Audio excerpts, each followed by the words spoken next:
We knew it was coming, but yesterday it was confirmed that after 11 years in the Premier League, Southampton have been relegated. They had to win yesterday to have any chance of staying up, and even actually if they had won and then Everton win today, they would have gone down anyway. But they lost at home to Fulham 2-0. 2 goals from, you had Carlos Vinicius and Alisandro Mitrovic back from his 8-game ban, sealing the relegation for the Saints in the end, who could only actually muster 1 shot on target for the entirety of the game.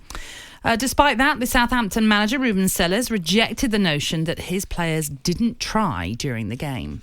Well, I think that the fight is just subjective. I know we didn't see the performance that we want, but sometimes the fight is just trying to be even there and compete. I think it was not our best performance, but sometimes the fight is not only what you show, it's also what is inside of you. And I see players trying to do things, but it was not the best, of course. No, and as we were speaking about yesterday, Cass, he won his first two of his first 3 games in charge, but since then it's been 11 games without a win for Southampton, and unfortunately for them, they've really gone down with a whimper. Yeah, resigned. I mean, you could even make a point of the fans had resigned to go down as well. It was a lacklustre performance. Yeah. Stadium was half empty, certainly in the second half, but even seats was, you're thinking, is there a chance, even a battle, a fight to try and stay? I know it seemed like an impossible situation before the game, but you think... But when you know mathematically it's not over... No, it's not over, but you'd have thought before the game.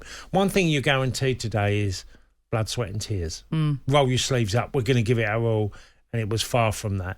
And the fans knew it. I think the fans sort of knew what was coming, and it's been a long time coming for them, even though...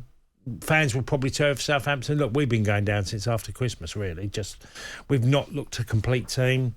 There's so much that's gone wrong for Saints this year.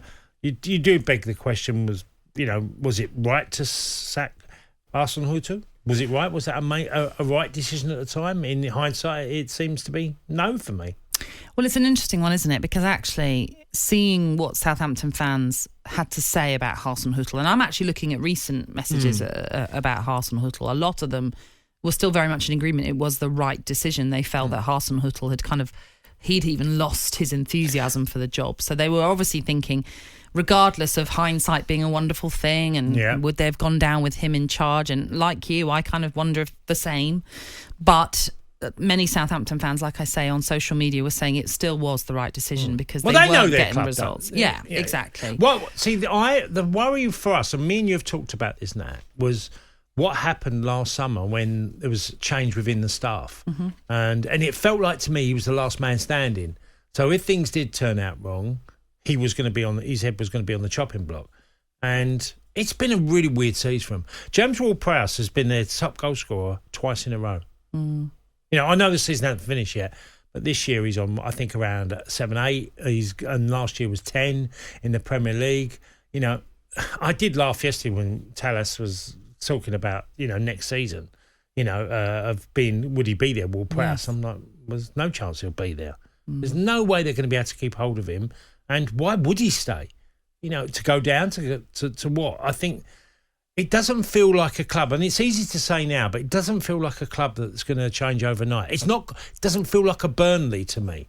Well, the thing is, they did try to change it in a sense overnight by their different transfer policy, didn't they? With the new owners that came in last January and February, whatever it was. I think it was with Sports Republic, and they decided in the summer that their recruitment policy was going to be, let's bring in the young, inexperienced players that they can sort of nurture and hope that could have sprung a surprise, but unfortunately it didn't. And look, no one wants to blame young individuals in this at all, because it is a collective one overall. But there are so many decisions, I'm sure, that Southampton and the board will look at and think, did they make the right decisions? Was Nathan Jones the right man at the time?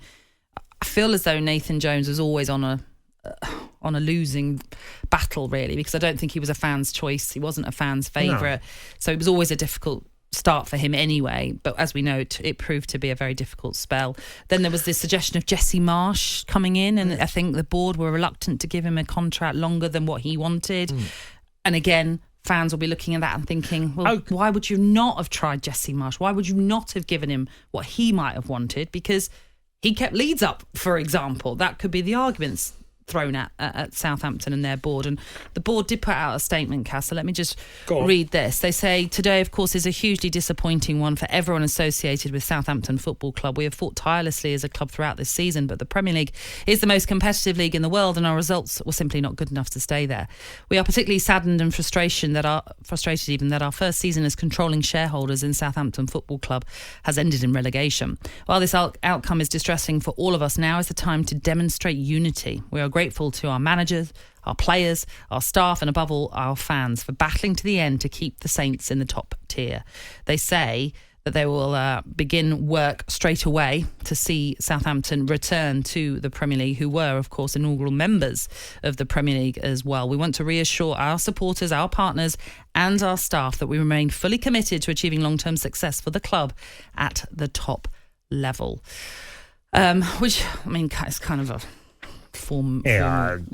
kind of statement. Statements from clubs sometimes can, you thank everybody for their battles and their support, and yet there wasn't much battling this year, was there? This season? Well, I did think that was a bit strange. They lacked that in big numbers. And look, one thing, just to go back, one really important point here on transfers. When you go young, I always believe what Alan Anderson said about young players, you can't win anything, is generally true.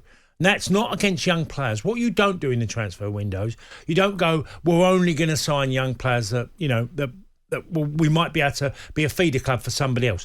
They sound like they wanted to be a feeder club. They wanted to buy in players at a young age, and then when they get to a certain quality, they'll probably move them on. Mm-hmm. That's what, from the outside, it feels like Southampton. And I don't think fans particularly like that idea. They'd rather you sign good players at all different ages. I think the mix, the blend, is the most important thing. Not just go, we'll only go down one road. That's young players. No, you go down the road of young, mid-age and older ones if necessary. So you do a mixed bag. The best players available for the job of trying to stay in the Premier League, which they clearly got wrong. 4 straight defeats then for Southampton has led to this.